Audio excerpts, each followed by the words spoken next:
you everyone for joining Breaking Down Racial Barriers Roundtable discussion.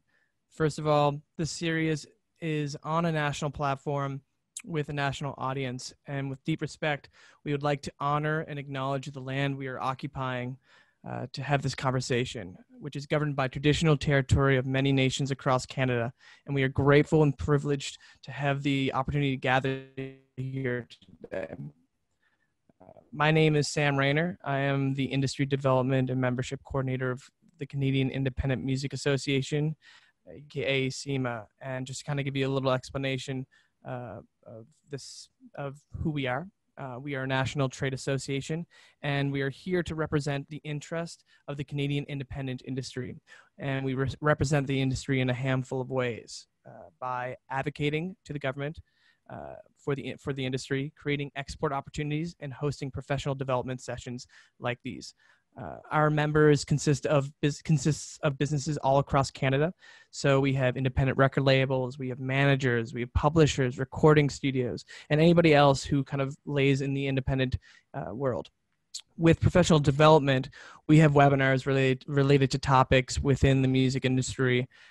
But as a first step on a long road towards establishing equitable and inclusive industry, this series is being designed for everyone, businesses, artists, and music industry associations like CIMA, to listen to and to learn from their lived experiences of Black working professionals within the everyday industry.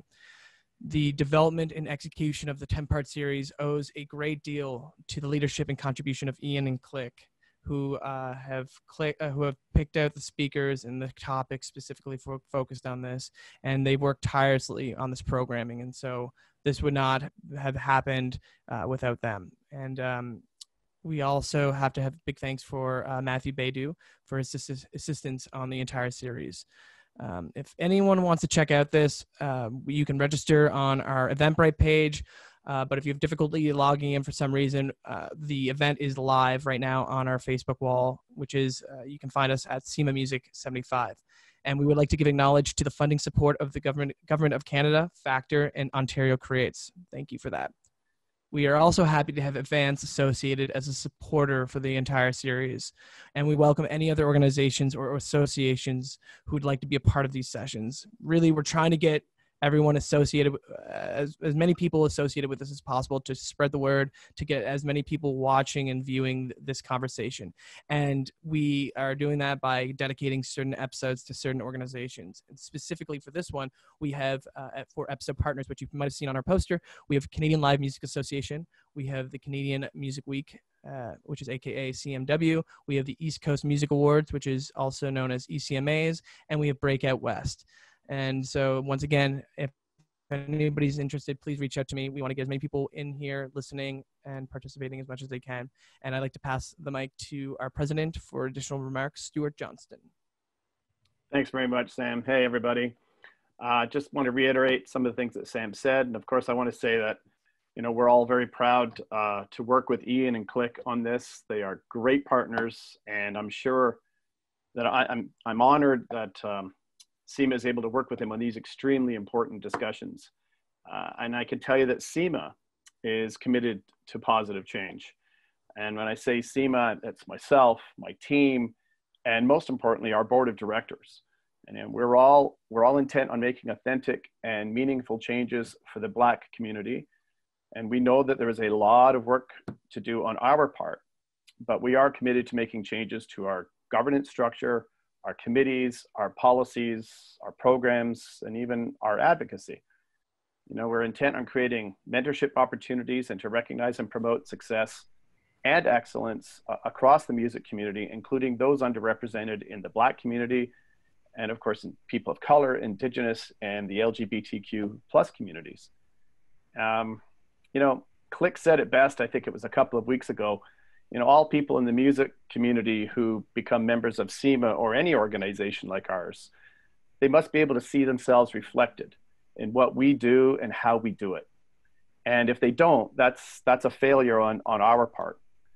So part of our process, of course, to get where we want to go is listening to the community through outreach, dialogue, and listening. Listening will be the key to our collective success. which is in part what we're trying to do with this 10-part series with Click, Ian, and our friends at Advance and other supporters throughout the music community.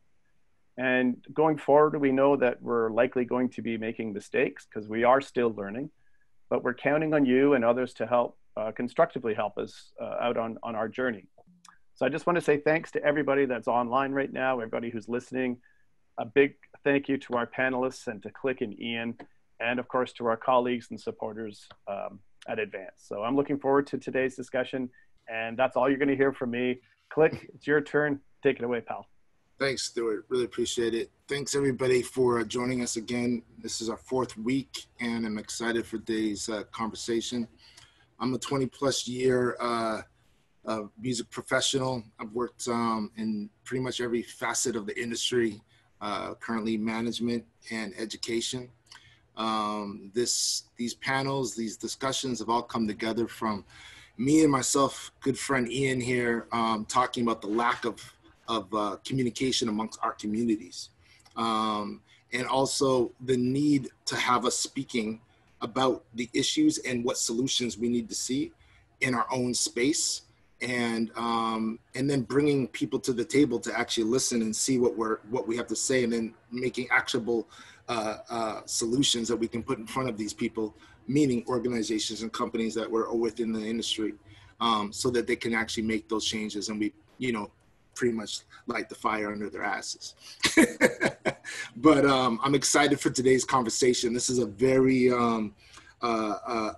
important conversation, especially when live music business is pretty much the bread and butter for a lot of the music artists and industry overall, even though we're in a dire situation when it comes to COVID. But I'm excited to hear what our esteemed guests have to say today. So Ian, take it away. Hi, good afternoon, everyone. I hope you can hear me. We were experiencing some technical difficulties, so our apologies for starting a little bit tardy. I am Ian Andre Espinay. I'm the co-presenter and co-creator of Breaking Down Racial Barriers. This is a 10-part panel discussion on anti-Black racism. Anti-Black racism. Say the words with me. In the entertainment community. This is episode 4, Barriers Faced by Black Event Producers. This one is especially pertinent to me myself as a 20-year veteran of the club and concert industry in Toronto. Today we have with us an esteemed panel of guests. I will hand it over to each of you to introduce yourself succinctly. Let's start with Mr. Orin Bristol. Good afternoon, everybody. My name is Orin Bristol. I've worked for several venues in the city, usually large ones, over the last 25 years. My current company is Inc. Entertainment, and I'm the Director of Venue Operations. Perfect. Let's go to Ottawa. Hi guys, my name is Trevor Mason, and I'm the owner of Ebony and Ivory Lifestyle, an entertainment company that's been putting on events in Ottawa for over 25 years. I'm also one of the co-owners of Carivibe Festival Ottawa, which celebrates Caribbean culture in the nation's capital. And I also currently own a beach restaurant on Peachtree Island here in Ottawa. So I'm happy to be here. Oh yeah, I'm also a DJ. I've been DJing for 32 years. So I'm happy to be here. Nice to meet you guys. Let's go to the Harbourfront Center. Hi everyone, my name is Diana Webley. 15 years at Harbourfront Center producing festivals, events, and curating. I'm also the festival director at Caribbean Tales International Film Festival that's gonna kick off just now, September 9th to October 2nd. And I'm also a part-time professor at Centennial College, teaching arts management to our future producers. Okay, let's take it to Beni. Hey, my name is Beni J. I'm a recording artist turned event producer, branding strategist out here in Calgary, Alberta. I've been doing events in Calgary for the past 12 years, everything from showcases on the community side to concerts to award ceremonies on the overall gamut, from everything from music to the diaspora people here. So. Okay, Miss Polly Perry. check to unmute. Thank you very much for inviting me, first of all, to be a part of this discussion. I appreciate it. I'm Polly Perry. I'm the CEO and event director at Polly Perry Events in the Open Mind Group. Also the co-founder of the Afro-Caribbean Vegan Market. I've been a part of Toronto's entertainment community, specifically the Black LGBTQ+ community for over 20 years. And one of the pioneers of creating queer event Black spaces in Toronto. And we co-founded the Afro-Caribbean Vegan Market in 2019 to provide a space for small businesses to market and sell their Afro-Caribbean inspired plant-based products. Okay. And finally, and I have been reiterating this point throughout the entire series, this revolution will be led by Black women and especially by young Black women. And our final panelist, Ms. Yvette Angela. Hello, I'm Yvette Angela. I work at Blue Crane Agency right now, but I'm also the co-founder of Unconditional Support, where we produced showcases for some festivals. And on the side, I do anything and everything music. So I double dabble, but right now I'm in live music. Perfect. And of course, my co-host, Mr. David Cox, who has introduced himself. I am Ian Andre Espinay, graphic designer and event producer. This is episode 4, Barriers Faced by Black Event Producers, and we are going to go right in. Today, I'm going to just start with some fluffy stuff. For the panelists, how far along Diversity Road, we're hearing about diversity and inclusion these days a lot, do you feel that the entertainment industry is? Let's go to Ottawa. I think we're slowly getting there, but there's still a lot of room to grow. By having some people, in Ottawa anyways, there's a lot of people that are in positions that can help us here. I'm not sure about Toronto, but we're growing that way and we're getting some decision makers in where they need to be. So it's moving slowly and it needs to be moving a little bit faster. Okay. Polly? God, there's so many levels to that. In terms of diversity, I mean, Toronto is huge. It's a really diverse city. I think at the end of the day, and I guess we'll talk about this a little bit more, the diversity is there in terms of the people, in terms of spaces in the entertainment industry. We're getting there. I think we're getting there, but there's still a lot of work to do, keeping it short. Okay, Orin? Well, I mean, I think Toronto is incredibly diverse and entertainment is very diverse, but we don't have a lot of diversity in the decision-making and in the ownership, which means that you don't have a lot of diversity in the controls. So I think that is the most important part. There's a lot of people who can do events, who want to do events, but are you going to be able to do those events? And that's where the diversity is lacking. Okay. Yvette, speaking from the agent space, how do you feel that we're doing in the diversity section of the entertainment industry? I feel like we've been doing just enough and then it kind of stops. Like I feel like this year is finally getting over the just enough. So I feel like it's always been like, yeah, we're doing good, and then it stops there. So we can always say we're doing good and we're getting there, but we just keep getting there. So I feel like it's like, okay, what now? Let's get to the actual solution. So I feel like, yeah, we're getting there, but it's not enough anymore. So it's diverse, but let's do a little bit more. Diana, working from the Harbourfront Center and in these public spaces, how do you feel? We're slowly getting there, but I feel it's up to us who are already in the spaces to push it to the next level. And I hope that's what we're striving for. In the case for myself, that's exactly what we're trying to do by changing company mandates to ensure that that is our goal. So we're getting there. And I would agree with Yvette that now it's time for solutions. And this year has amplified that for sure. And finally, let's take it out to Beni. I think out here we want a diversity of options. Can you guys hear me okay? Yeah. Better? We want a diversity of options. We have a ton of people that come into the city that are looking for options, but we definitely don't have enough people in positions of power or entrepreneurs taking the charge and trying to create some new stuff. So yeah, we're behind the 8 ball in a lot of ways. Okay. So now that we've gotten the fluffy stuff out of the way, let's get right into it. I want to speak to you guys about, we're talking about anti-Black racism in the event space. I want to talk to you guys about discrimination and anti-Black racism that you have faced as a Black event producer, as an agent or a professional in your unique spaces.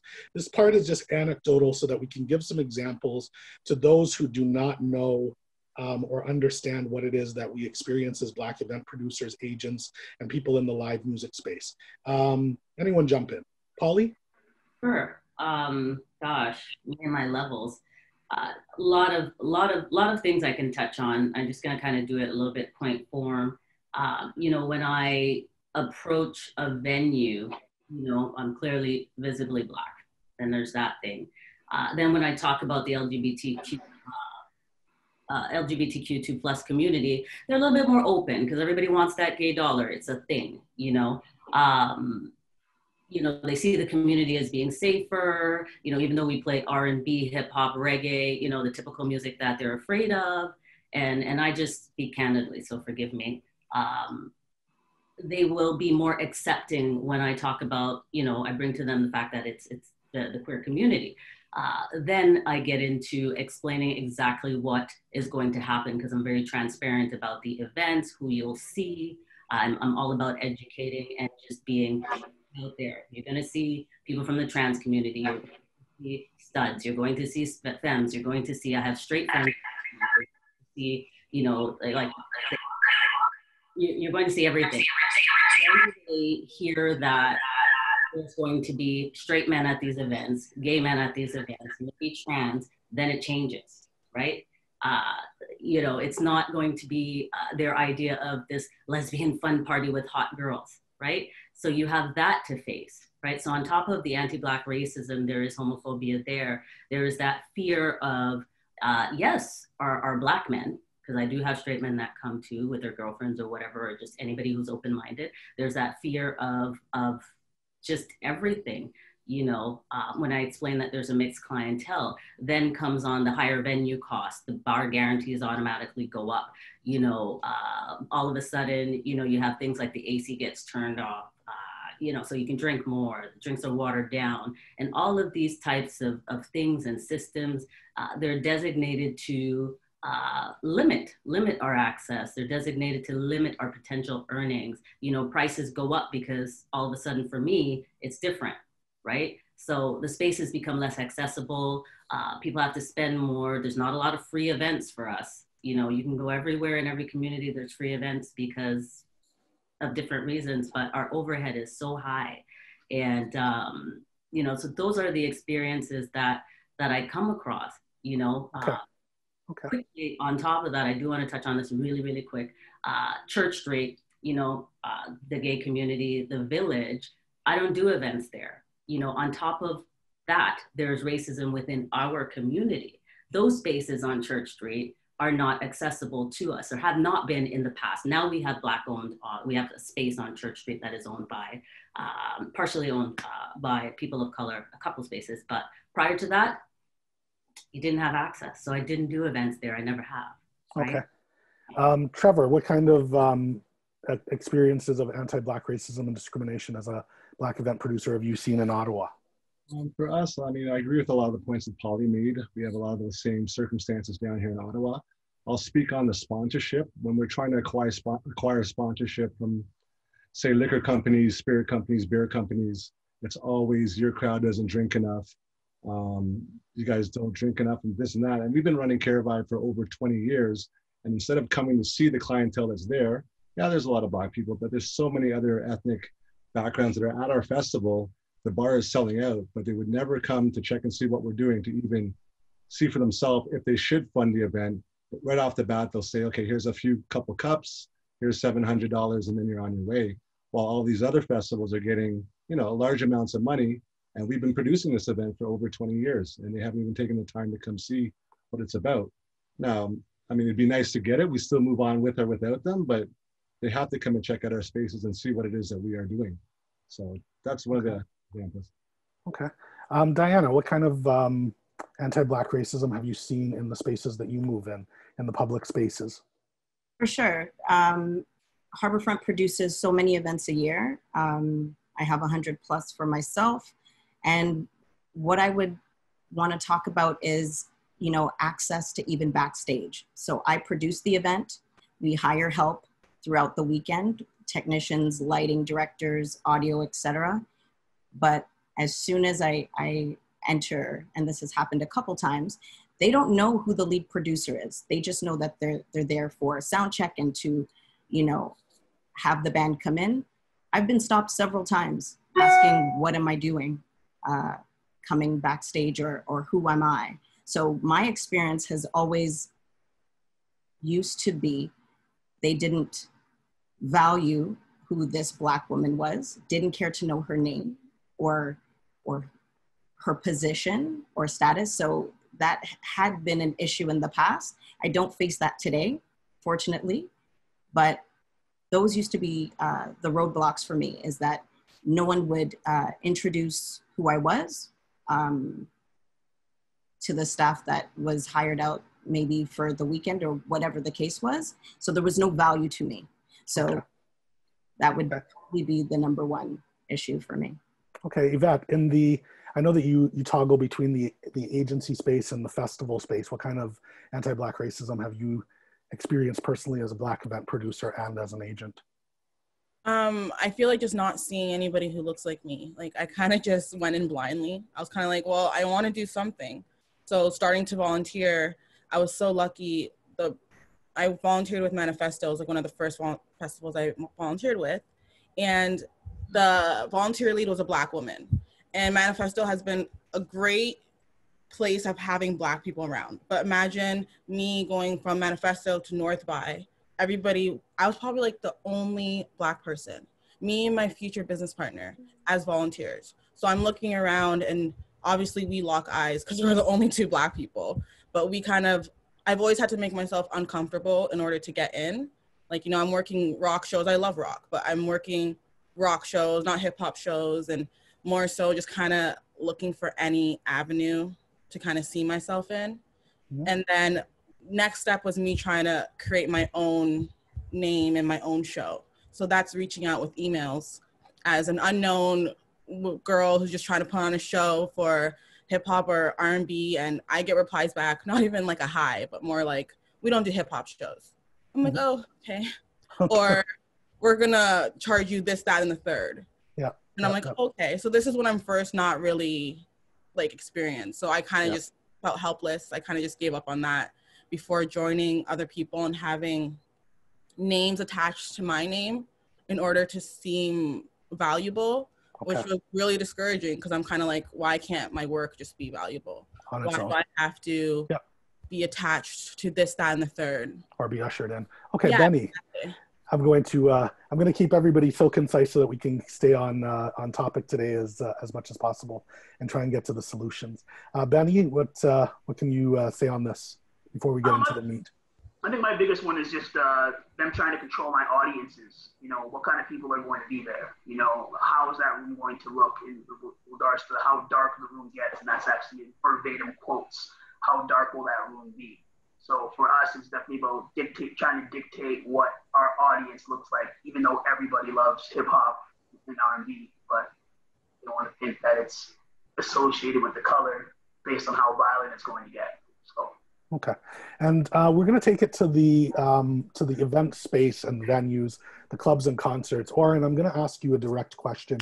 You know, what are the kind of systemic exclusions that you see in event spaces, not only in the ones that you work in, but just in your experience going back as far as System Soundbar and Circa, etc.?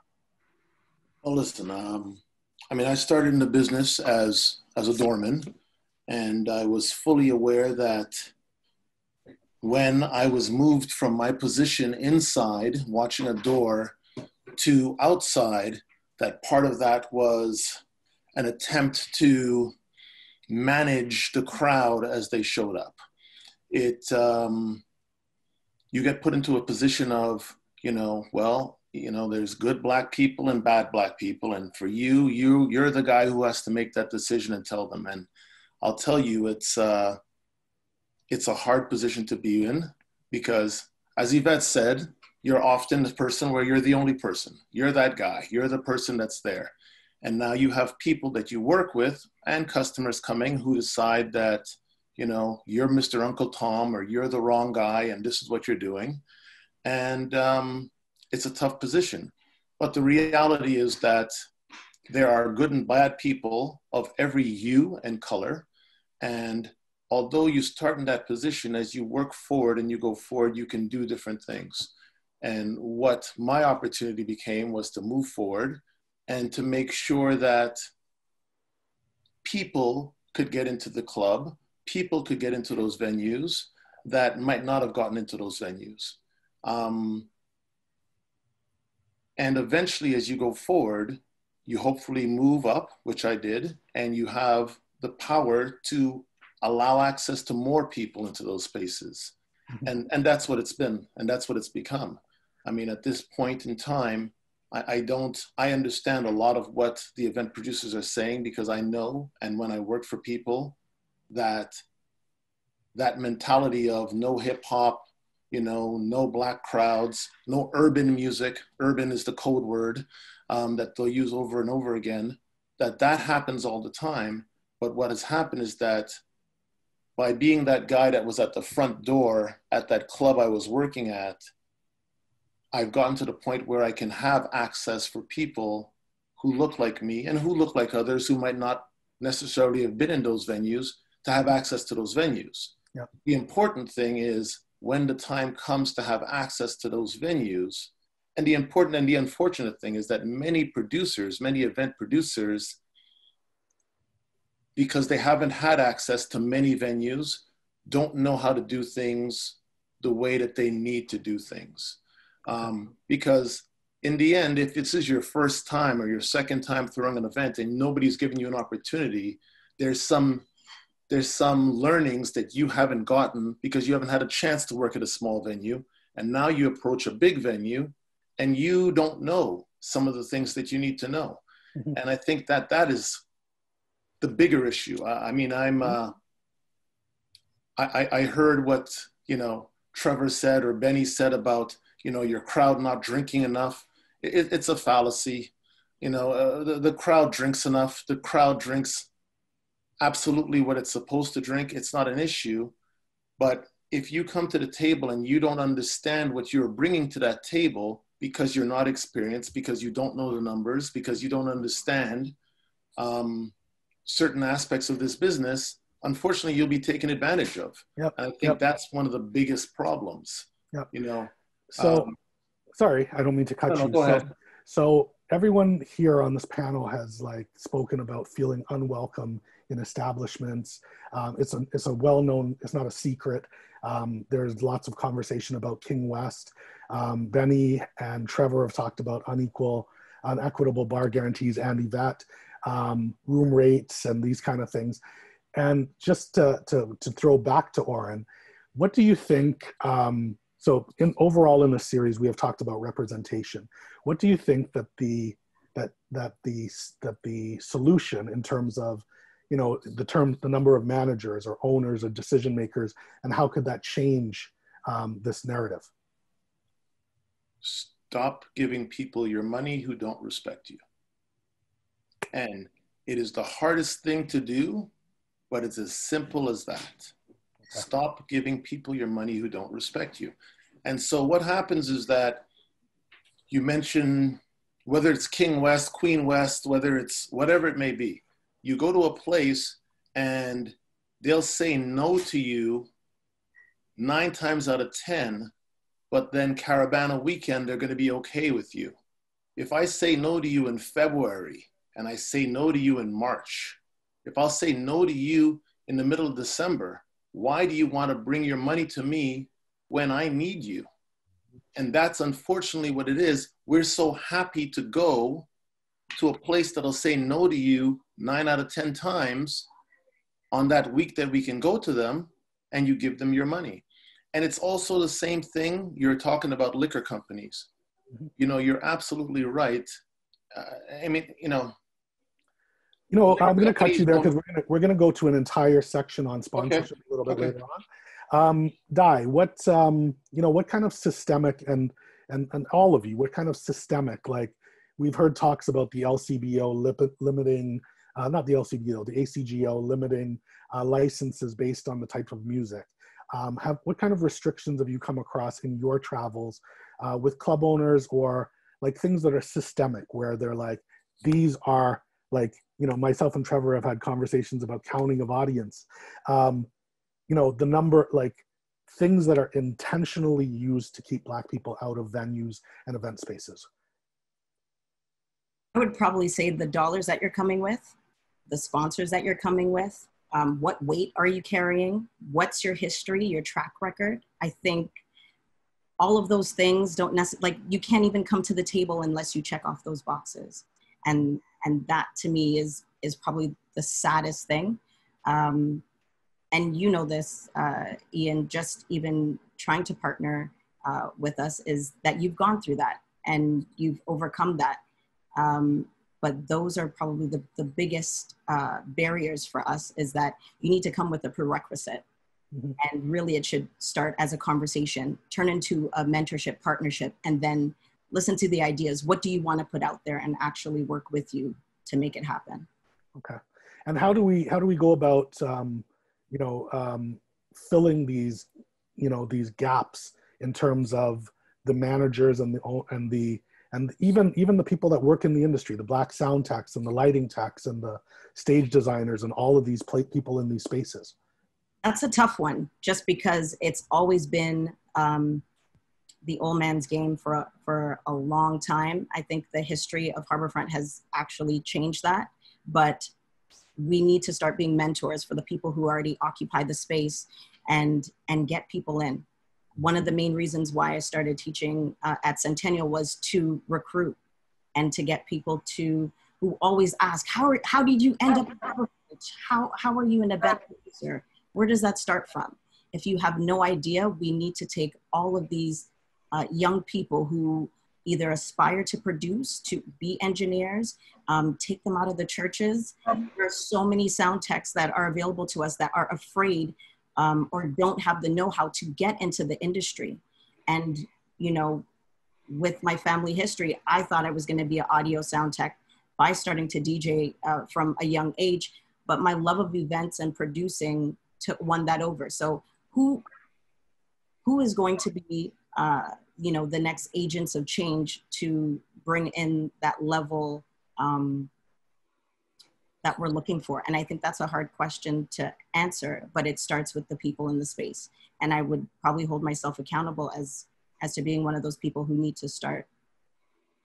Okay. And I'm going to jump to Yvette for a second, because as you speak of the people who are in the spaces, Yvette told me a story about allyship. And I'm going to repeat what I've repeated every single episode for this entire series, which is, you don't call yourself an ally. We will tell you when you are an ally, because an ally advocates, an ally stands next to and in front. In the festival space, Yvette, you know, like those gatekeepers and those people, you know, you talked about North by, advocacy and mentorship and ushering. How has that played a role, and what do you think that could do in terms of changing this narrative? I feel like I've been blessed to meet the people that I've met and them being allies, because I think I automatically was kind of like, I'm going to work and put my head down and just work and just do what I'm told. And just, I think it made me just have this work ethic where it got noticed. But not everyone is like me, where they're going to be like, okay, let me just work really hard and stay really late in order to get noticed and go to the next level.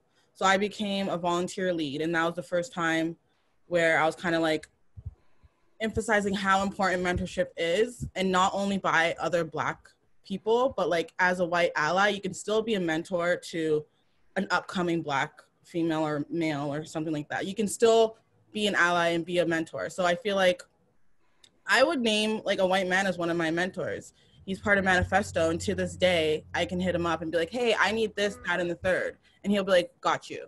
And I feel like we need more people like that who aren't afraid to not be a white savior, because they get it confused. They'll be like, okay, well, I'm gonna do this and that for you, and then they're gonna put their name on it. No, I think what we need more so in this is, I'm gonna help you, and then I'm gonna step aside and let you do the work and show what you can do, but I'm here if you need me. Not just, I'm gonna put my name on this and then leave, look what I did. So I feel like there's two differences on that one. And I'm so blessed to be in the presence of the one where they're always gonna help me and they're my friends to this day. And we just need more than that. Like, we need more and more and more of that. Okay.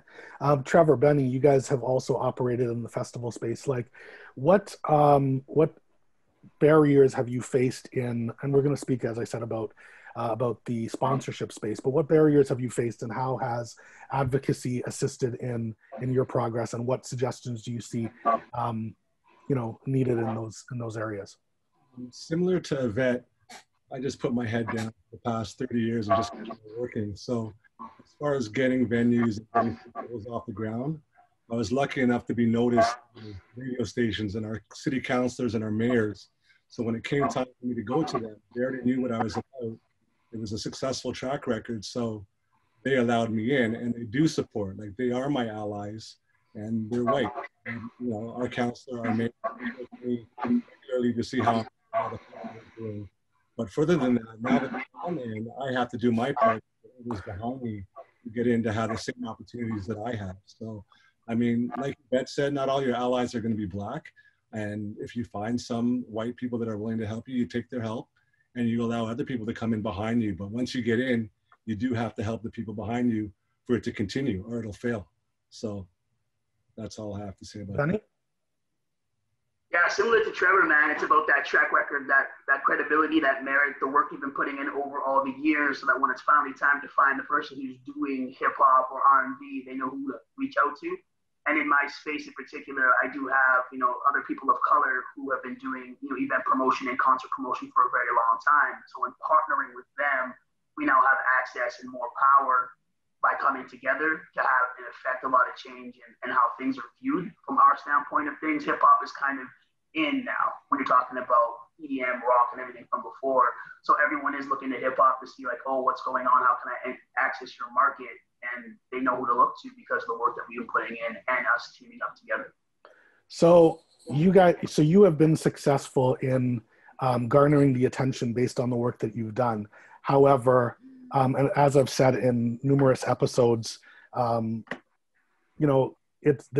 these boxes that get checked, and often the people and the powers that be only know that one person, and they're like, let me give that money to that black person, et cetera, et cetera. So, we are sponsored by CMW. They are watching. Yvette has mentioned North by. These spaces, and these are the more progressive spaces. But there is an understanding in the industry that the industry likes black music but does not like black people.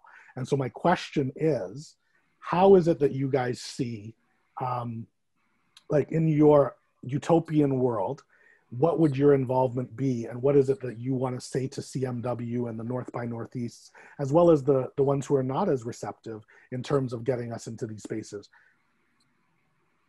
I think there needs to be a proactive approach of diversifying those boards. Those people that make those decisions, that has to be proactive. Like if you're putting out a call or an application for someone to join your team and you recognize that there isn't people that look like black people on your team, you have to proactively get into those spaces and do the work to find the people who have been doing the work. Because if it's not on your Facebook, it's not on your Instagram, if it's not on your Twitter, if you don't see it right away, do the work, ask people in the community who's been doing the work, and then interview those people, have a conversation and start finding out what's been going on. But I think a lot of people just be like, okay, well, who's the top guy on my quickest Google search? Well, that guy's been doing whatever, don't know his backstory or her backstory, and for whatever reason, maybe they're no longer doing stuff with the community and they're not just doing their own due diligence. So it is about finding out what's going on with the community, assessing it in that way, asking questions, and proactively doing that work. Yvette, how do you feel that the outreach in these organizations is? Do Black people know about these organizations? Do we feel welcome there? What do you think, and why? I don't think, which organizations, like any festival organizations, large. They know about them, they just don't know how to get in them. And I feel like the organizers up there, for the lack of better words, I feel like sometimes it's a little lazy. So they kind of just choose the one Black person they know, and then it's the same Black person. And I love us all, I want us everywhere, but it's turns into tokenism, right? So then you're just choosing the same Black person over and over again, and then maybe their friend to add on, and then it's just lazy because you can put in the work, and if you can't put in the work, hire somebody who wants to put in the work. Yeah, so you can put in the work to switch up the tradition, because the tradition right now is, okay, well, we're going to do the same program again. Oh, we need 1 or 2 hip hop. Let's choose that person who did it last year. Okay, and put it to the side. No, like, you need more than 1 or 2 hip hop panels. You need more than 1 or 2 hip hop showcases. And if you can't do it, somebody else can do it. So I feel like it's just actively putting in that work. And if you're not interested, that's okay. Somebody else can do it. But I feel like it's just being that one person, if you're an ally who's white, just to be like, hey, maybe we could reach out to this person, or I can't do this, but that person can do it. So actively making more, expanding. Like, perfect. Not enough, really. I'd like to throw the click. Go ahead. Yeah, I think that's a great point. I think one of the most important things I've viewed just from being a manager and going to different festivals around the world in different spaces is I don't always see us working on the other side of the fence. and I think what you're talking about is having actual representation.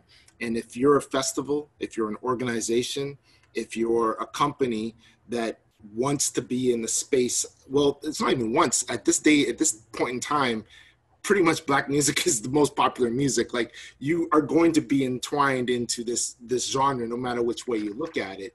And it doesn't even matter if you're not even in the certain genres. I mean, there's Black people that are doing country, there's Black people doing rock and roll, there's Black people doing all types of stuff. So at the end of the day, I think it's important that there's representation within these spaces that can actually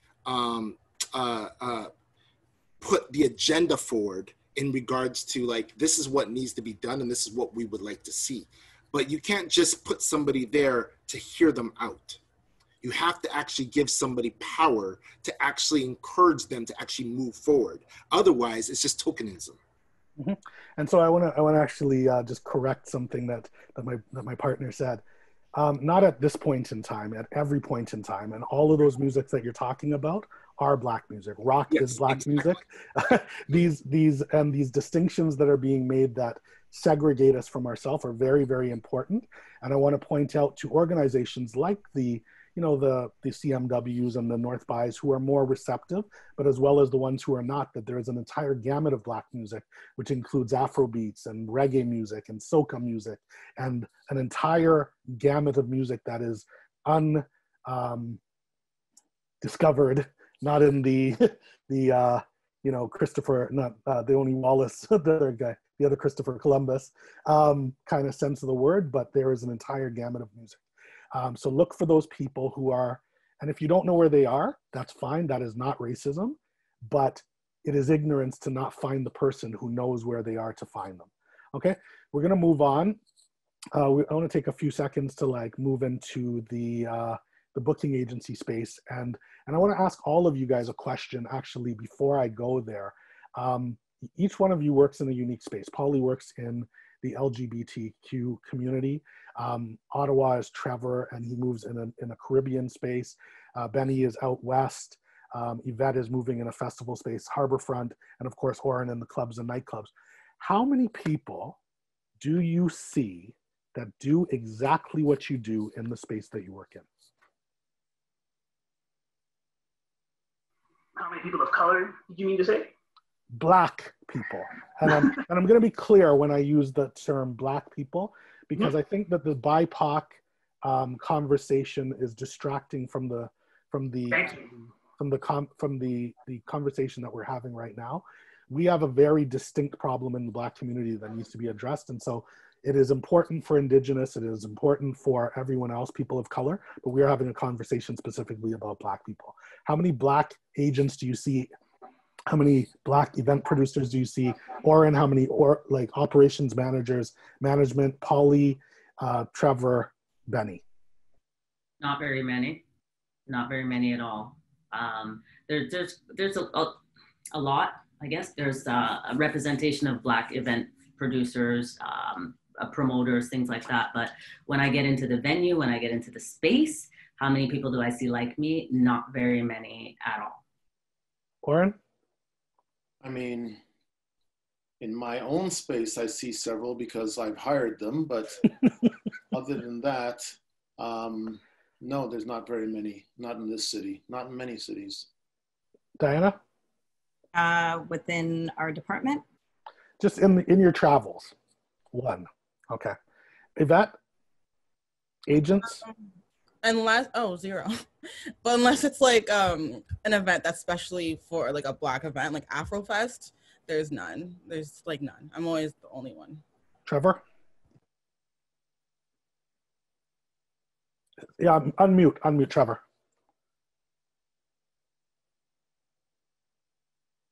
Okay, I'm gonna throw to Beni until Trevor unmutes. Go, Beni. Here, hello? Yeah, you can go, Trevor. You can go quick. I'm saying there's a lot of event producers and promoters in the city, but as far as event owners go, like myself, there's a handful, maybe 5 I can count. Okay, and finally, Beni. Similar to Trevor, you know, when you're talking about the grassroots, like, you know, the local DJ who wants to throw a quick jam or a bashment, you know, there's like, you know, about a dozen of those people just doing small parties for themselves, and, you know, 50 people, 100 people over here.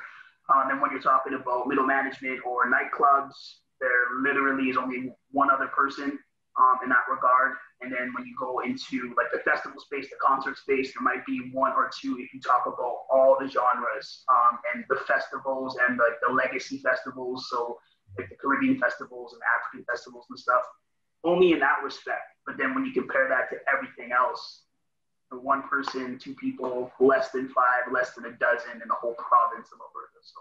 Okay, so there's a lack of representation. How do you specifically, what would you like to see? Obviously, it's more people, Black people in these spaces. How do you see that number increasing? Orin has said that he has personally hired them. What do you think needs to be done by these organizations, by these companies, et cetera, et cetera? I mean, the answer is pretty obvious, but I want to hear it out loud so that everybody can hear it. I think like, you know, like Lauren said, is hiring them when you get to that space. Like I know for myself, when I do events and stuff, not because I'm catering to the Black queer community, but I hire a lot of, I don't want to say people of color because you said to strike that, Black. I think very much as well, like Diana said, is getting to the point where you're teaching, you're mentoring, you're providing spaces where they can learn how to learn the skills necessary to get to that point. Because also, like Beni said, there's a lot of people that, and no shade, nothing like that. Everybody is doing different things, you know. But there are a lot of people that are doing the one-hit wonders or the quick parties. A lot of people don't consider it a career, and it is not a business, right? They're just doing the thing and they want to make a quick money or whatever, and that's fine. But for those individuals that want to grow this into a career and get to the next level, I think that we have to create the spaces, create the jobs, create the opportunities for learning as well. You know, when I first came to Toronto, I wanted to go to Trevor. I couldn't afford it. You know, making things accessible, letting people know that there are different ways to get up there, because everybody that I know that, well, a few people that I know that are in certain positions, they've grown into it. And it's been experiences from working with festivals, working with entertainers and things like that. So I think that's what we need to do. Education, mentoring, making sure you hire, you know, making sure you foster those relationships and open doors for people when you have the door open for you, or when you open. Trevor.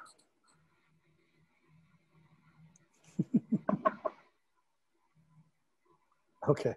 Orin, I'm going to ask you a question, a direct question. There is, you know, when we talk about diversity and inclusion, there's always this conversation that comes up about hiring people just for the sake of hiring them, as opposed to hiring the best. How do you overcome that kind of conversation in a large organization? Well, I'll tell you, when my first general manager position was at System Soundbar. I just moved from Limelight, and that's where me and Click messed.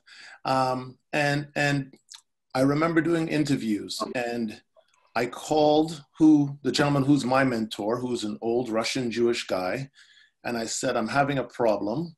And he said, what is it? And I said, well, we're opening this electronic club, and, you know, I'm interviewing people, and most of the good applicants I have are Black. And it's not going to represent the demographics of the club. I said, I think if I hired the people I should hire, will probably be 40% Black staff. And he said, Orin, hire the best people for the job. And because of that, man, that is how I have run my business and the businesses I've been in charge of since then. So what it is that I won't hire anybody just because they're Black. Mm-hmm. But when I do hire people, especially if they're Black, I demand excellence. And the reason I demand excellence is that my mother told me, your mother's told you, mm-hmm. you have to be better, because you're going to be the one who's opening the door for the person coming behind you. And so I insist on excellence. And that is how I've been able to hire who I've been able to hire. I mean, I believe, I'm pretty certain, entertainment-wise, nightclub in Toronto, our organization probably hires more young Black people than anybody else in the city. And it's not because they're Black, it's because they're better. It's as simple as that. They have to be. And I've once heard you say, do you know how good you have to be a Black bartender on Sky Bar? Or do you know how good you have to be, every single person, and I was just saying this for the audience outside of us, every single person in every one of these tiles on here, our parents have told us, in order to get half as far, you have to be twice as good. Has anyone not heard that? Right? So, it's a prerequisite, and I understand Orin's point. Diana, I have a question for you. Working in these kind of organizations, do you find that as a Black person, you have to make a decision between personal advancement and sticking around, like Orin, who hires people for the community? Yes, I did not plan to be a lifer. I really would not like to be a lifer. My goal is to pass the torch. And so I don't want to call it sacrifice, but I've done my due diligence. I'm ready to pass on what I know to someone else for them to run with. And that hasn't happened yet. And that is one of the reasons why I'm still where I am, is because I don't have a legacy to pass on to anyone. And part of what we're doing now is hiring guest curators and giving other people opportunities to shine, to get them in the door to showcase their work. So the goal for me was never to stay there for 15 years, but because of my previous mentors at Harborfront, like the Dalton Higgins, the Alok Sharmas, they inspired me to continue doing what I'm doing. But right now the issue is, who do I pass that on to? So yeah, for sure, sacrifice is huge. Okay. So I'm going to ask. I'm sorry, if I could just interrupt for one moment. Yeah, you said that about me hiring for the community, and I don't want to take away from the people that I've hired. I don't hire from the community at all. I hire the best people for my business. And I think the difference is that many times in the past, young Black people have been overlooked and have not been given a chance. And what I do is I hire the best people. So if there's 4 people sitting in front of me and one of them happened to be Black, I'm going to hire that person if they're the best in the group. If that best person happens to be Asian or white or Indian, then they'll get hired. I think the problem that has happened up till now is that other people have done that same interview and had those 4 people in front of them, and the best person happened to be Black, but they chose to hire somebody else anyway. Yeah. Okay. And so you're speaking of hiring the best person, and this conversation we're having is taking place at a very high level, and we've been talking about systemics. How do you bake in diversity into a job description so that it ensures that you have and this is a question for anybody, that you have a diverse set of applicants in the first place? I know that personally, that in some of these clubs and organizations, I haven't felt as though I would belong. Right? How do you bake this into the description of the job and ensure and proactively source candidates from like there's good people in every community, but from underrepresented communities like the Black community. I mean, I don't personally believe that you have to put that in a job listing. I think that part of it is that young Black people don't know that they can apply for those jobs, or they assume they're just not going to get it, so they don't bother. Mm-hmm.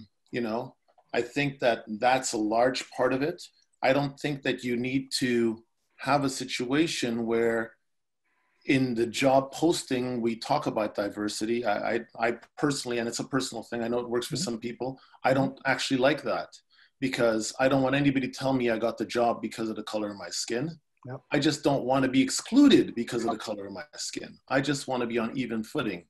But I think that that is a pipe dream until you have people who have an opportunity to be in power, who understand those things.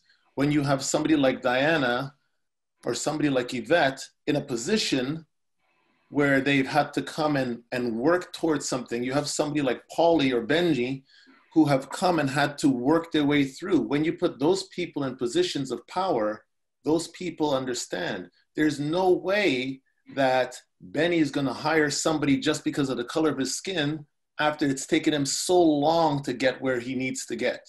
He's going to make sure that he hires the best people. And that's how I think it works. Sorry, I'm going to go to Diana quickly, and then I think everybody wants to speak. Diana?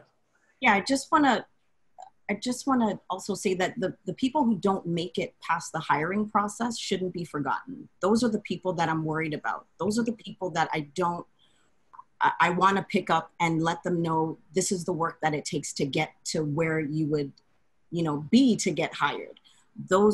I just wanted to mention that's who I'm looking out for as well. Okay. Yvette?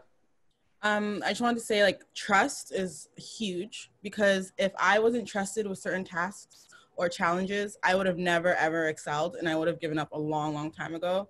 And what he was saying about we have to work 10 times harder, which is crazy, and we're almost killing ourselves, and we see our counterparts who don't do anything in the same role, and they're excelling to the next level, and you're like, what? So I feel like just if it's beyond just hiring, but challenging that person that you hired, giving them more chances and letting them expand, because opportunity. Yeah. And there's so much people, like they said, the people who don't get hired, they still message me and they're like, oh my God, I don't know what to do. And it's so hard for me to tell them keep going. Cause it's helpless sometimes, because they're not even giving them a chance or even being challenged with tasks in order to expand their experience. If I wasn't working in a festival in the rain, trying to wrangle a crowd of people, I would not be where I am. And that's only because I was challenged and given a chance and trusted. Trust the Black person, not because they're Black, because they just want to work. Because they're excellent. Okay, Beni. Part of what I do of my organization is I actually put diversity as one of our main points, because what we represent over here is counterculture. When you think of Calgary, you think of Alberta, you think of, rednecks and people that are very, closed-minded, cowboys, that kind of stuff. So I actually make it a point to have a lot of representation. I like to make sure that I have Asians on my team, that I have people of color on my team, that I have Black people on my team. And I don't put people in positions that aren't skilled enough or that aren't aspiring for excellence. I put in myself that I'm going to train them and put them to a level that they want to get to anyways, but I make it a point to make sure that my team represents different people that I don't represent, so that I have a wider gamut of what's going on in my community. When you talk about hip hop, the Black community is so small, so I want to make sure that I have Filipinos on my team, that I have Indigenous people on my team, that I have Black people that are Nigerian, that are Caribbean, that are from the States, that are from Toronto on my team, so that we can have the different representations. So that is a point that I take as an organization runner to make sure that I am proactively being diverse. Okay, I'm gonna throw to Polly, and then we're gonna start to talk about sponsorship. So just a quick thing, you talked about how to. Can you guys hear me? Can you hear me? Yes, Trevor. Yes, sorry, we can hear you, Trevor. Polly, go ahead.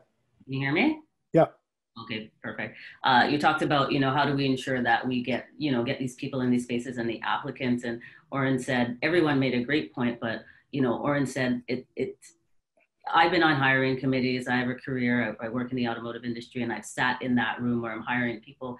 Level number one, if you address comes in and it says a particular address or a particular type of name, sometimes your resume doesn't even get looked at. So putting your hand up and saying, hey, that's not right. Me being the Black person in the room, if there's a South Asian name and I realize that they want to talk about it and they want to skip it because they feel like this person won't have a command of the English language, as a Black person, I'm putting my hand up and saying no. Because if I wasn't in that room and the name looked Black, I've been lucky in my career that, you know, my name is not typically a Black name. And I've always had a good stereotypically a Black name. Right? Stereotypically. I've always had a good address. So by the time I get to, and I've always had the skills and been exceptional. So by the time I get to the interview, they're looking and they're saying, oh, you're Polly? So you've worked in Korea? Oh, yes, it's me, you know. Yeah, I get that, right? You speak French? So you were the person on the phone? Yes. But I want to talk about that quickly. The other thing is, and I wrote down my point, names, address, hiring.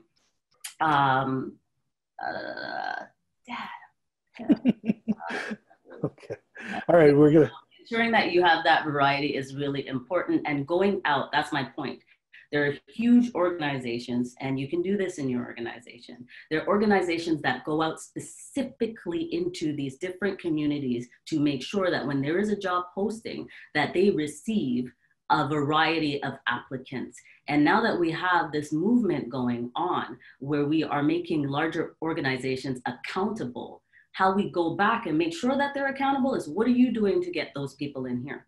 Mm-hmm. Right? And I think that's what I was kind of alluding to with Orin. He said that you said, Orin, that you don't specifically believe that diversity needs to be addressed in the job description. However, the question, and this is a question that we have encountered straight through this thing, is if you advertise in a certain place and only certain people read that newspaper, that blog, that whatever, are you doing enough? And if not, can you say, and this is not pointed at you, Orin, this is just a question generally, can you say that you are doing your part in ensuring the diversity that you say that you are ensuring when you put up your black square or when you do these performative actions, right? So that was the question I wanted to ask there, but I want to move into the sponsorship space, which is a little bit of a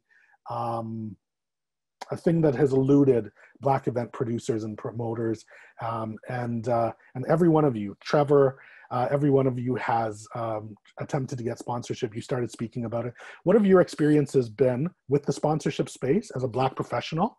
And plain talk, bad manners, do you think that the space is racist? Well, unmute, Trevor. Sorry. Unmute. Yeah, there you go. Yeah. Yeah, I wouldn't say the space is racist. I mean, we've encountered a lot of problems getting access to funding. I mean, lucky enough for us, we were able to find a grant writer, but it wasn't until, Carivibe has been going on for almost 20 years. It took me 10 years to know that we could even get sponsorship from the government. I didn't have the access to it. I didn't know how to get funding. So I think resources need to be out there so we can let other people know that there is government funding for certain things that we do. We've been successful with government funding, but in the corporate space, it's been poor. We haven't got very much from that space at all. So I think it is due to the color of our skin, to be honest with you. Okay. Orin, you work in this space a lot. I'm going to speak quickly on the alcohol companies. What is your experience with the alcohol companies and the way that they treat Black event producers versus our white counterparts, if any? So I know there's a perception that white promoters are getting a lot of money, and I don't think that that's actually the truth. Liquor companies have a ton of money. So there are two types of promoters. I think Polly mentioned it earlier. There's people who do one-offs, and it'll be difficult for you to get anything for your one-off party or event. And then there's people who have festivals, companies, lifestyle brands, and those are more likely to get any or see any sort of sponsorship. The important thing is that, first thing you have to know is most liquor brands sit down and look at their budgets in January, February, and they laid out that budget for the rest of the year. So if you want to call somebody in June and say, hey, I'm looking for sponsorship, it's not going to work. You have to do it properly. And because you don't know how to do it and nobody's explained it to you, it becomes more difficult. So if you're looking for sponsorship for next summer's event, you need to write the proposal now. Now you have to also tell them why their brand would benefit from being aligned with yours. So if any of you, for instance, decided to come and throw an event at one of my venues, it makes no difference to Bacardi or to Hennessy if you say you want sponsorship. They're already my partners. They're already in the venue. What you have to learn is what you can do. So what you can do is say, hey, Bacardi, would you like to sponsor me with your product? And Bacardi says no, then you can come to me and say, Orin, I would like you to exclude Bacardi from what you're offering. And I'll do that for you. That's what you have to do. You have to understand how powerful your dollars are. Nobody's going to give you money if you're not affecting their dollars. So if you have gone to a specific brand and you've said to that brand, my crowd drinks your product, my crowd comes here, I put it on, and the crowd says, great, but you say, they say they don't want to give you any money, and then you still allow that product to be sold at your event. I don't care if you don't want brand A. If I have brand B, I'm going to sell something else. It's not a big deal. But now what you do, you're doing 4 or 5 events a year. You're doing 10 events a year. And at all your events, you're excluding one particular product. 2 things happen. You're teaching your crowd to drink something else. You're teaching their crowd to drink their competitor. And if brand A is not giving you money, even if brand B is not giving you money at this point, you just keep on saying brand B, look, in the last year, I've done 10 events and I've done 1,000 people per event. And from the companies, the clubs, the venues that I've booked, they've said I've sold this much of your event. Can you, or are you willing to sponsor me? No? Okay, listen, I don't want brand B at my events anymore. I'm going to go to brand C. You cannot be afraid to know the power of your dollars. But if you don't have power of your dollars, what do I care? If you're going to drink my product anyway, what do I care? Why should I give you anything? So my question would be, in this space, data collection, access to the power of the black dollar in the community and our ability to know these numbers, right? So you're talking about alcohol companies. My understanding, my personal understanding, is that alcohol companies have 2 budgets. They have budgets that they deal with venues with, and they have marketing budgets. Many a time, these alcohol companies, and many club owners and members of the community who have been successful in getting sponsorship will disagree with me. But my understanding is that alcohol reps only sponsor people that they know with their marketing budgets. And those people that they know are people that are familiar and who they associate with, right? And so, again, we're talking at a high level. The systemics of this issue to me is that when that marketing was created for that martini or whatever it is that you're talking about, there was not a black person on that board. And so the vision of the company for who their perceived client is not a black person. And consequently, that comes down and trickles down throughout the organization to the reps who, no matter if you explain to them the power of the budget, and we've had these conversations, Orin, at venues, whether you show them the ROI or like you do a $60,000 bar at Cube or whatever the case may be, there is still a perception. And I saw an interview of yours where you talked about the difference between racism and prejudice, where the prejudice comes into play and then enacts itself as racism because they have the power to give out the money. Listen, Ian, you're right. It's not going to be a quick thing. It'll never be a quick thing. What it has to be is this. If I'm looking at 5 different event producers on the screen right now, and if this is in normal times and everybody on this screen, these 5 event producers, they, between them, do 30 to 40 events a year. And if they have control of their events and they're paying rentals to the venues, and those 5 event producers say, listen, we want to get together and we want to reach out to brands, whether it be liquor brands or anything else. and we want to say we're looking for some sponsorship.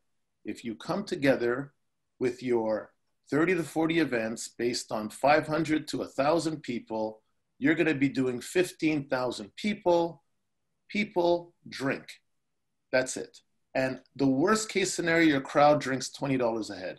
15,000 people, $20 a head. You have $300,000 that you can deliver to anyone you choose. Okay. Okay. That's what and it is. That's a great solution. So what you're saying is basically a co-op or a collective. You have to work together. You have to understand your numbers. You have to work together. And if you do that, I'm just talking about the people on this screen right now. If you do that, it becomes more powerful. And even if nobody wants to give you anything, if you just all say, no problem, nobody's giving us anything this year, but this year, we are all going to insist that brand this is no longer available at our parties. Mm-hmm. That brand is going to notice. The brand is going to know. And it doesn't matter who's in their boardroom because their numbers are going to tell them that there's a problem. They know who's drinking their product. They just know it doesn't matter because you have no power to work together to do anything to stop them from doing what they want you to do. Okay. Okay. And Trevor, sorry. You had wanted to speak. I'm sorry. I know you're having some technical difficulties. I'm good, Ian. Sorry, I think a poll just popped up in the middle of the screen. Okay, so I guess we want to get to closing questions because I think we're at 2:18. So I want to throw to each one of you and ask you, what is the most urgent thing that you feel needs to be addressed with respect to Black event producers, agents, festival professionals, anti-Black racism in the entertainment industry? I'll start with Polly. I'd say education. Education is always a big piece. You know, a number of us on the panel talked about not even knowing about some of these grants, not even knowing about some of these monies and resources that are available, you know, not even knowing how to, you know, write a sponsorship proposal or do something like that. I think that's huge. And I think once you figure out, and I'm just picking one thing, once you figure out that this stuff is available, knowing your numbers and knowing your worth, that is a big thing. You know, I started that maybe into my 4th year, and it was actually a venue owner that said to me, no, Polly, Black people drink a lot. They just show up late. They're drinking between 1 and 2. If you guys started at 10, like everyone else, it'd be golden. So it's just knowing your numbers, understanding your brand, having that education, knowing where to go to get these things. And because personally, I have never applied for any type of, sponsorship. A couple of times they want to throw you some bottles. I'm like, that's not what I was thinking. But just when I get to the point that I apply and they say no, then I can fight because I applied, right? So for me, that's important. So what would you want to see from these organizations and these companies that are claiming to be allies? What is it solution-wise in terms of education that you'd like them to do? Do you want them to put on workshops? Like, what is it that you would like them to do? I'm not necessarily looking for the education. Yes, education from them, putting it out there, right? So when we talk about doing the work, you know, if you are, I'll give you an example, the mayor, and you're having a talk and you're inviting a bunch of people, did you do the work to see if these are the right people that you invited in the room, or did you just check a box off? You know, we talk about that, right? Mm-hmm. So doing the work to get that information out there to the right people in the right communities, accountability, right? You say you're my ally, you say you want to make a change, so you have to take that extra step to make sure that you have the right people in the room. And someone said, if you don't know who that person is, ask. So I'm going to intervene there for a second. I heard a quote, and the quote said, sometimes the violence is silence. I don't know how many of you guys have experienced this. Trevor fell off the call.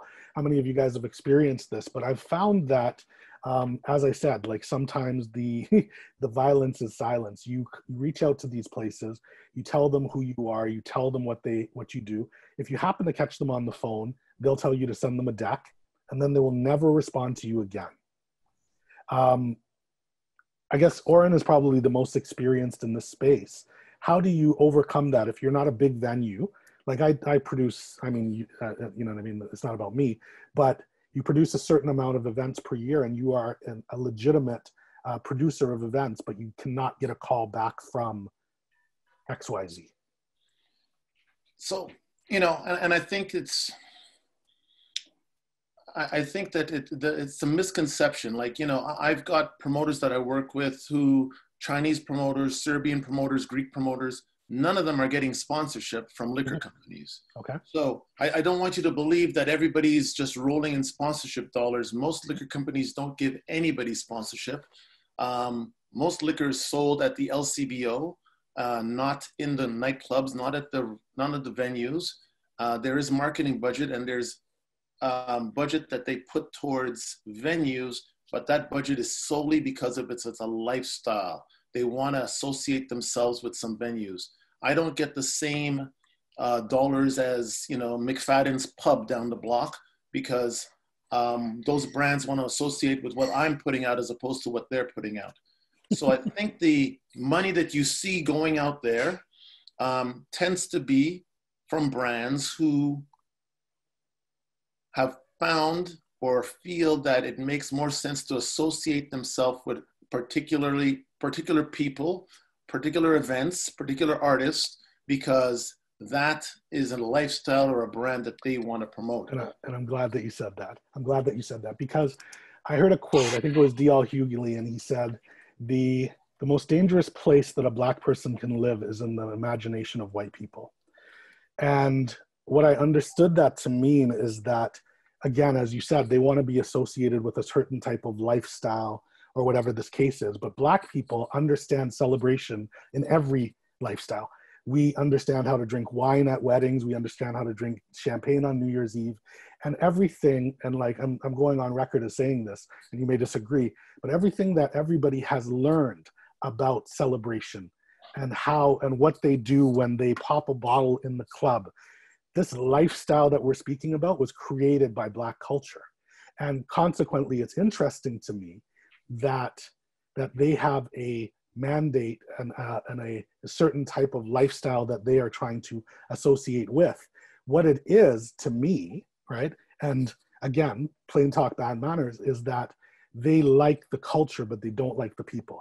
And when you say that they want to associate with festivals and people who do a certain number of events per year, et cetera, there are people who are doing niche parties, right? And festivals and whatever the case is, like Redemption, right? But that does not fit their mandate because it is a reggae festival.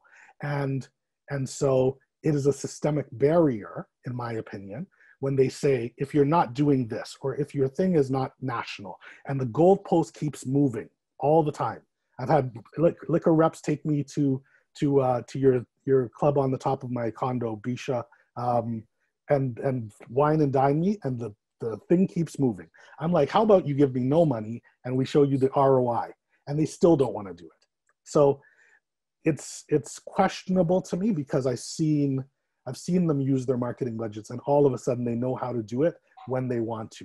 You know what I mean? That's just my opinion, Orin.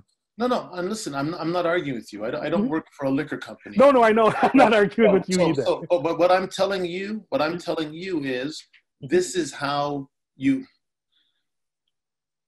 know, to throw it way back. And you know, it's you know, at some point when they were telling Black people to sit on the back of the bus, and what they decided to do is just not to ride the bus, eventually they changed it because you took your dollars away from them. It's as simple as that. And so Redemption is a brand, and he does well from his brand, and that brand does well. And if he is in a place where he's doing 10 parties, 20 parties, plus he's got a festival and this and that, he's doing all of those events. All he has to do is decide who he wants to exclude. Yep. until they respect your dollar, it does not matter. Unfortunately, there have been many times in history that we can look at, culture, lifestyle, where people have said things to insult the Black community. Mm-hmm. You know, Cristal, the guy who was doing Cristal insulted and said they didn't actually make this for these people. Mm-hmm. And we kept on drinking it. Tommy Hilfiger, we kept on wearing it. And so if that's going to happen, why should he be apologetic? Why should he care? That's the reality. Yep. So in the end, all I'm saying to you is that the only way that any change happens in the space, and mind you, once again, I'm saying to you that most promoters do not get money. But if you want to put people in a place where they say, hey, our numbers are being affected, if the Black community is known for drinking apple juice, and apple juice is their drink of preference when they go out, and all of you start saying, we're going to rent your venue, but we do not want you to serve apple juice. By God, somebody's going to drive a truck up to your house and dump some apples on your lawn. But if you don't want to do it, if you want to keep on drinking the apple juice, don't expect me to change what I'm doing. It's working. It's working. I understand your point, and I'm going to ask you, if a small promoter has the ability to stranglehold their way with one of your large venues and say that we are not, when you have an exclusivity agreement with that venue, do you think that we can tell you not to serve H? If I have 3 different brands of juice, I have apple juice, orange juice, and cranberry juice, and you say, hey, I'd rather you didn't serve apple juice, serve cranberry juice, all 3 of those juices are my partners. It makes no difference to me. Perfect. Because I'm selling all that juice for $5. And if you can't buy the apple juice, then you're going to buy the peach juice. It'll be the same $5. It makes no difference to me. Now, that might not be the case with everybody, but what I'm saying to you is that most businesses, most venues have partners with multiple different juice companies. Mm-hmm. And it doesn't make a difference what juice you're drinking. You're going to pay the same $8.50 for that juice. Perfect. Okay. And so Black event producers out there who are watching, contact me this week. We are going to start working on a collective, a co-op, if you please. Thank you, Orin. Okay, we're going to go to the Q&A. Click, did you have anything that you wanted to add? Oh, sorry, Beni. Yeah. Sorry, Click. One thing, I guess it kind of goes with one of the questions that are here. So I'm just going to kind of go off of some of these questions because what I have in mind kind of fits some of these. So one of the first questions here is, how do we encourage successful people to reach out to their communities beyond their own clique? So, and this where I wanted to get kind of, if you guys, not everybody has to answer this. So we just go to whoever wants to jump in. How do we encourage organizations and other companies? What are the things that you would say? What recommendations do you have that would encourage them to hire Black folks? Or where, if they don't know where to go, how do you encourage that? I'm just gonna jump in. I would just say do the opposite of what you usually do, because I feel like there's a system that works for white people or others, and they just keep going with the same system. So it's kind of like, get uncomfortable. Like I said before, reach out to the people you've never reached out before, and if you don't know, ask somebody else. And if you feel uncomfortable doing that, then you might be racist, so you might not have to be in that role. And I feel like it's really just kind of, just doing what you don't usually do, because they're so comfortable in the system that only serves them and the privileged and not everybody else. So that one token intern or that one token Black person, like, talk to that person. They probably know more than you, not you, but know more than you think. So just having that person and giving them the power to make changes, to hire people, to recommend people, to make suggestions.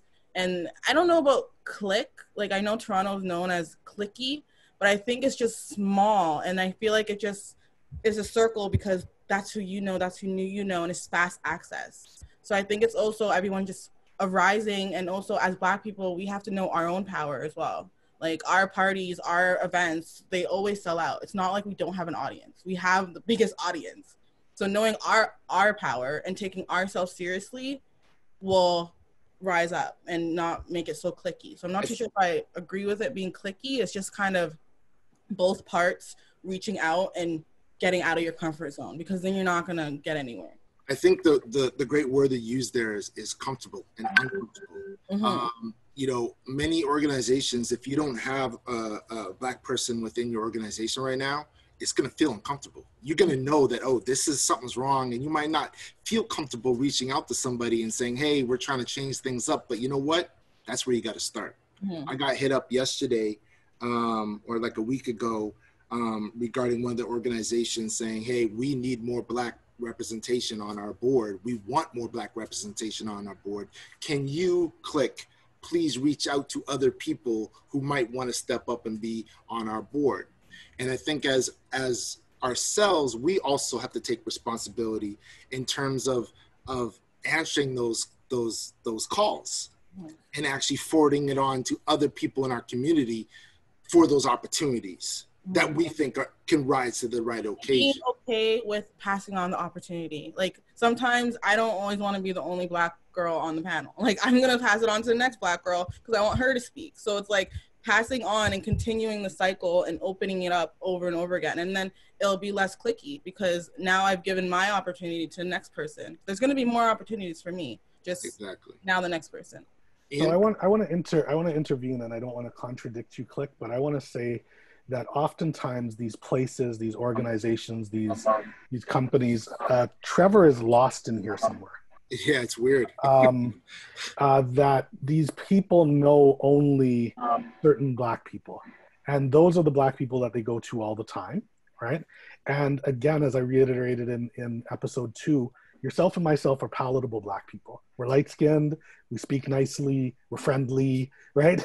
and so oftentimes there are others who don't get the same opportunities. And I want to go to Rebecca Don's question. She's an amazing young promoter in the city. And she asked, well, how would you recommend that an event producer go about requesting sponsorship, I believe she means, from organizations outside of grant fundings? She's sick of being told about bottles as funding. Is there a way? So now what she's specifically asking is, and Orin has said time and time again that promoters are not getting, but in the event that you want to pitch to these places, number one, how do you get access to the information on distributors and those things? I know it's research, but it's very difficult. It's like hidden secrets. And number two, how do you go about writing a professional deck or whatever that may be to garner the attention of these sponsors, not just alcohol companies, but sponsors in general? If anybody else has any information. Well, I mean, I think that the most important thing is to know your timelines. Big companies put budgets out a year in advance. Poly, for instance. I've looked and I've seen some of the events that you guys have been doing, and you're right. It's very trendy right now to be, a Black woman in the LGBT community, et cetera, et cetera. So the money is there, and you should look for that money, because there's people who want to give you that money, but you have to ask for it a year in advance. You have to ask for it way in advance. And I've had people, when Pride comes up, we always have liquor companies reach out to us and say, hey, we're looking to do something. Do you have anybody who's doing an event? It'll always happen because it's a last minute knee-jerk reaction. As you said, it's somebody wanting to do something. So for the event organizer, when people are talking about just giving you bottles, this is what I would suggest to you. This is the easiest way to start.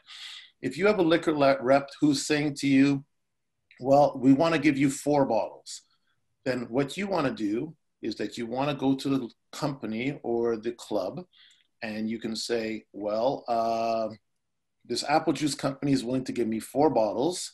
You sell the 4 bottles at $250 each. Will you give me $1,000 towards my rental? You can do that. I would say no. I'm giving you advice, so I don't want Ian to call me next week and tell me any nonsense. Oh, because I have a case at Cube. but then what the real thing is not on what I'm going to sell it for. It's what it would cost me. And so if that apple juice costs me $10 and they're willing to give you $4, then I might say, yes, I'll take $40 off your rental. That's the way to start. That's the place to start. And there's nothing wrong with that, because that's what it would actually cost me to buy that apple juice that I'm getting. And so that's all I would say to you, is that as simple as that, yes, they just want to give you 5 bottles. They want to give you whatever they want to give you. Take that to the place that you're going to be working with and say, will you take this in lieu of rent? Will you take some money off my rent, whatever it may be? Another question I'd like to go to real quick is, which we haven't really talked a lot about, but it's a great question, is black music is being as popular, with black music being as popular as it is, why isn't touring black music sustainable in Canada? Country and rock acts can tour and make a whole career without crossing the border. I don't know how much true that is, but especially with COVID, how do we build the infrastructure to do this? The area of touring in this country for black artists, and especially different types, especially with hip hop and R&B, is obviously being a challenge in this country. I would just love to hear you guys' input and thoughts and solutions, what you think needs to be put in place. Anyone want to jump in? I think, go ahead. Honestly, man, it goes back to that initial question about, fighting anti-black racism in the whole country. It's like, it's representation. If you don't have people on your staff that are black, that know what someone like ourselves, like who are event producers, who maybe used to be artists, what we go through and what to look for, you have no idea what, a room could expect. So how a Sunday at 3 p.m. would actually enjoy spoken word poetry or R&B music, but if you never performed as an R&B singer or gone to one of those events, you have no idea that's even a market. So when you don't have representation on your staff, on your team, making decisions, there's no possible way to even look at that industry or look at that specific avatar. Okay, this is a demographic that we can get at because people appreciate this stuff. So I think when you're talking about the whole country, we say that you got Toronto, you got Montreal, you got Winnipeg, and you look at Calgary, maybe Edmonton, and Vancouver. And then everything in between is I don't know what's there, because you don't even know if there's a black person there. Obviously there is, but it's one of those things if there's more representation, it's going to be easier for artists or, events of larger size to exist in those areas, in those markets. But when there is a representation there, people don't even realize that those things can be a possibility. Yeah, I wanted to add to what you said. Basically, when you're planning a show or a tour, you're looking at the market. You're looking at who's going to come to the show, who's going to be in the audience. And I feel like exactly what he said, he took the words out of my mouth. We don't know the hip hop acts or the other acts in other provinces. And I feel like that's also due to lack of exposure. We don't have hip hop radio stations. We don't have hip hop publications in other provinces. I'm not too sure, but see, that's a problem. I'm not too sure. So the fact is, we don't know if hip hop is even being exposed in these provinces or even being given a chance or anything like that. So how are we supposed to even market to provinces where we don't even give the exposure to? So I feel like there's all these little steps, and we just expect Toronto to be the hub of everywhere when there's black people in all these provinces, or not even just black people, just people who enjoy black music and black artists, and they're not getting shows, radio stations, blog posts, anything. So then there's no market for us to even do a tour or a concert. So there's several steps before even getting back to representation. Something I have to give a shout to Phil Fazell in the comment section from Word Magazine. He actually threw something out, and I'd love to hear what everybody else here thinks of the idea of there being some sort of black event producer coalition. I almost feel like that's something that we've never really had in the country, is somewhat of a Chitlin circuit created, where there's some, where we know in each city there's this individual that we can go to, and that all these organizers work together to actually buy talent, create the tour, create something, and take it across the country. The jazz festivals do quite well at doing this. Why don't we have this? I'm just throwing it out there. Is Phil going to lead it? I don't know. It's a great idea. Maybe I will. Phil leads it all. Maybe I will. I agree. You know what? Respectfully to Kinetic, he has tried to do that in the market before. We have some internal conversations that are not for this panel. But I want to just, as we're getting close to the end, I just want to run some quick questions, some Q&A for you guys. Data collection, on Black spending. Do you guys think that that could assist in changing the paradigm in terms of what, is presently the way that things are done in advertising and sponsorship dollars straight across the industry? Most definitely, because it's all about the dollar. It really is at the end of the day. It's like Orin said, and I use that example a lot. The Montgomery boycott, no one cared until they realized how much the bus companies were losing, right? So I think that I know that if we have those numbers and we have that database, not only for our own events, it would be very, very powerful. And honestly, I think they already know. They just know that we don't know. Interesting. Okay, so I'm going to leave you guys with one or two final questions. I'm going to throw it at each one of you, and I want you to answer this question. What things could be done that would make a substantial difference for you as a Black entertainment professional? Diana? Sorry, you said what things could be done that could? Yeah, by the industry that could make would make a substantial difference to you as a Black entertainment producer. Like, what are the things that you want changed, basically? I said it in a roundabout way. That's okay. What do I want changed? The change has to come from within. So I would just want to speak to continuing to take up space wherever I am, in whatever company that I connect with, just because I feel it's very small, and without our voices being heard, and again, just taking accountability for the change that we want to see. Sorry, I should have been more clear. The changes that you cannot control. The changes that are controlled by other people other than yourself. Wow, I cannot change the color of my skin. So I would say, I'm optimistic. I will always love a challenge and fight for that. I definitely can't control how other people see me, judge me.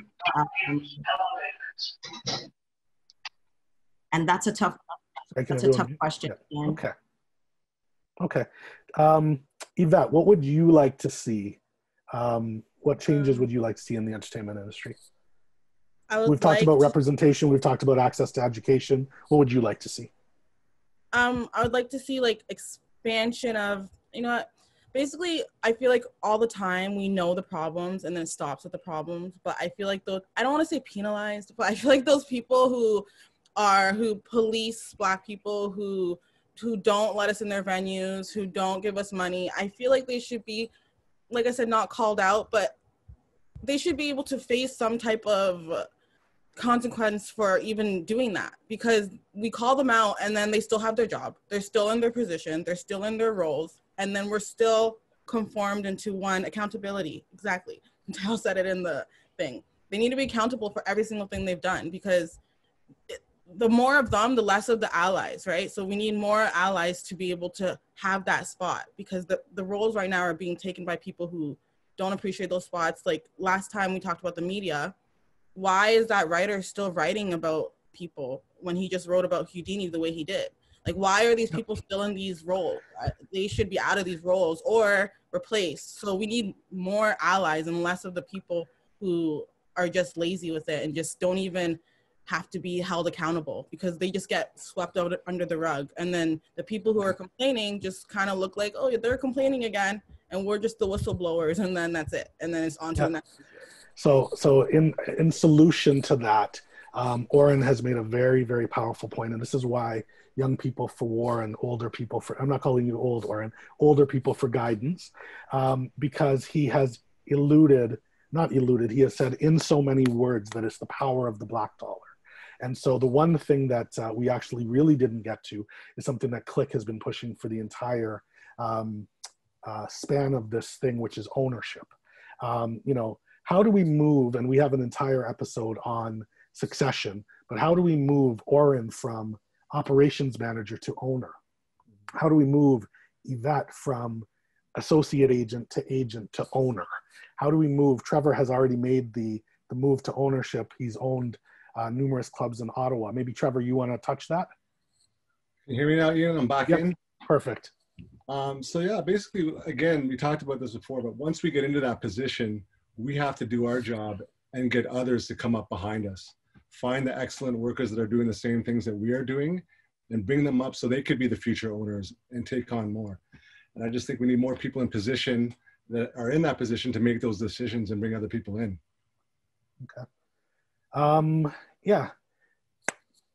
Polly, what would you like to see? What suggestions do you have that would make a difference for you as a Black entertainment professional? Oh, you have already answered this. I'm sorry. I did want to touch on what Trevor said about ownership. I thought about that a little bit before we even got on the call, where I've contemplated, you know, owning spaces many times, and it has to be your dream. Like, owning a space is a lot of work. Never mind the money to get it open, because we might be able to get it open and get those funds to get started, but there is so much that goes behind it. You know, and I've spoken to venue owners. I did, you know, my research when I thought I wanted to go down that road. And if your venue is not popping Wednesday, Thursday, Friday, Saturday, Sunday, it is very difficult to pay those bills and sustain that. You know, never mind an accident happen at your venue, you know, and it's over. You know, so not everybody wants to own. A lot of times we say, oh, we should own, they should own, and why don't they own, and why don't you do it? It's a lot, and not everybody wants to take that on. That's my number one point. You know, back to what Orin said, having people, Black people in those organizations, Black people that are allies and that can hire and bring up the next generation is something I want to see. And allies that open their mouth at these organizations. So when you see something, do something. If you don't see diversity around you, talk about it and make sure the next time that you're hiring, you hire the right person, but you give diversity a chance. That's what I want these organizations to do. And I am going to make these places accountable. That's one of the big things I got out of all this, the movement that's happening is, okay, Apple wrote a good note. My company wrote a good note. Now let me see what you're gonna do. I'm gonna make you accountable. I'm not gonna forget about this 2 months down the line when I walk into your store and I don't see anybody that looks like me. You will be getting a letter and you might get a petition, right? So that's what I wanna see. Okay. Beni, what would you like to see that could make a substantial difference for you as a Black entertainment professional? And what assistance could you find helpful in that regard? I missed most of the stuff because there was a fire alarm in my building, so I missed basically everybody's thing. But I do know what I was talking about earlier is just exactly that. It's just representation for me. And I think what everyone just kind of alluded to is just making sure that you do your part. So if you're in that room, if you're on that staff, if you're a part of that organization, ask those difficult questions like, how come there's no Black people here? How come our whole team is white or our whole team is Asian or whatever? And especially if you're in the space of reggae music or hip hop music or R&B music and you look around and nobody looks like the people you promote on Instagram, nobody looks like the people that the music videos that you play or the music that you are looking for, you should change that. And you can change that. And it's very, very accessible by going into those communities, by understanding we're in the age of information. So you can use Google and you can literally just be like, who is doing events in the city or taking it back to the streets of original promotion, going hand to hand, talking to people, going to basketball courts, going to basketball games, going to baseball games, going to soccer games, just meet people and be like, hey, who's doing this? How can I meet them? Do you have their contact info? Super simple. Okay. Okay, so we have reached, oh, sorry, Click, go ahead. I know you're going to say we reached the end. I wanted to just add one thing with Advance being a partner, supporting partner in what we've done with this roundtable discussions. For all of you who aren't aware of what Advance is, it is a Black music professional collective organization. And I think that to add to what we've been talking about here, I actually see opportunity. I actually see there is not one Black-owned booking agency. Why isn't there one? I think that there's an opportunity there.